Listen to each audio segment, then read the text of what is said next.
years they have grown 11 times. But normally what happens, if you are invested 100 rupees, it becomes 250 rupees, you are going to sell it.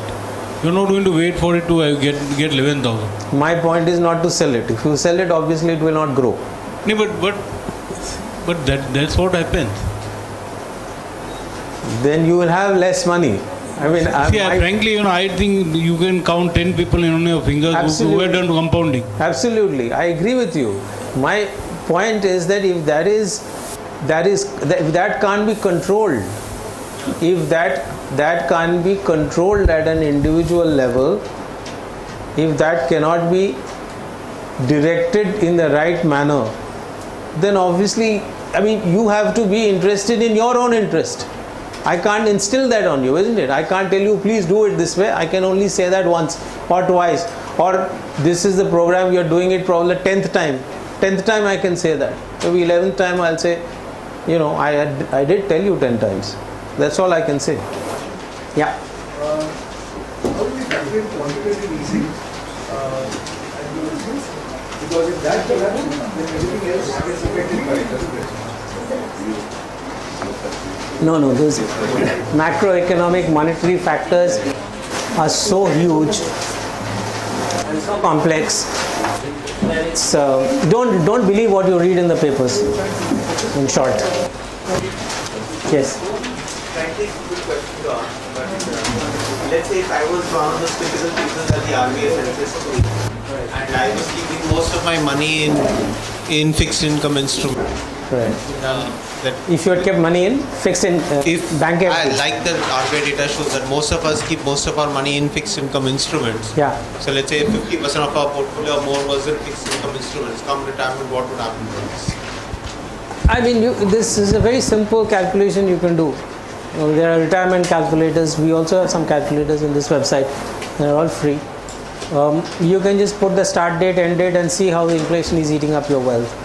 The retirement is a big issue because there are multiple moving parts in that. How much you need, where you would stay, what is going to be your health condition, what are the financial products in which you have invested, and what is going to be the income out of those financial products. So all of that put together, it's a tough call to calculate well. So I would say I would err on the side of caution and say, let me invest as much as possible over as many years as possible in a high yielding instrument. This is what I would, because ultimately it's a game of probability and you have to have the probability working in your favor and not take a chance. Any other question? You mentioned that we should know what is overvalued and undervalued. I feel so. So how do we know about it? Read our next cover story. So do you mean we stop SIPs when the market is high? If you can do that, that will be good. Then when do we restart? When the market is undervalued. Our view is that you don't need to sell. There are 3 decisions you need to do: when to invest, whether to stop or not, and whether to sell.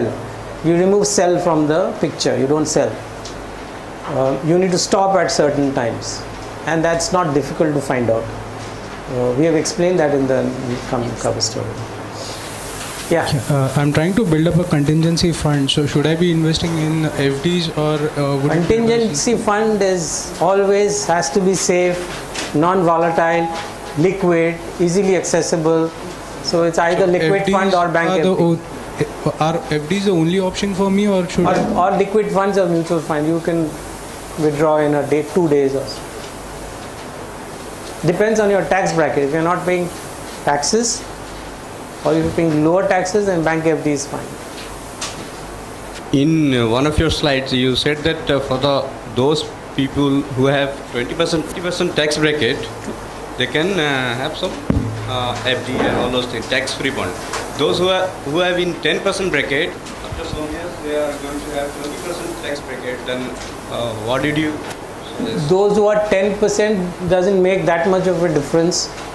So you can either put money in FD or you can buy the tax-free bonds, whatever suits you. It's not that significant. So for you, liquid fund, as some gentleman has pointed out, or bank FD or any of the things. But tax-free bonds are long term, 10 to 20 years like that. Sorry? Tax-free bonds. 15 to 20 years, yeah. You are telling us to invest 65 to 80% in equity schemes or equity market. So where do you see it? But that's nothing to do with where do I see the market is going. This is The returns will be based 60 on. to 80% for the long term, maybe for your next 10 years or 15 years. I'm saying of 5-10 years. Like I In read. 5-10 years, you're going to definitely get 14% compounded.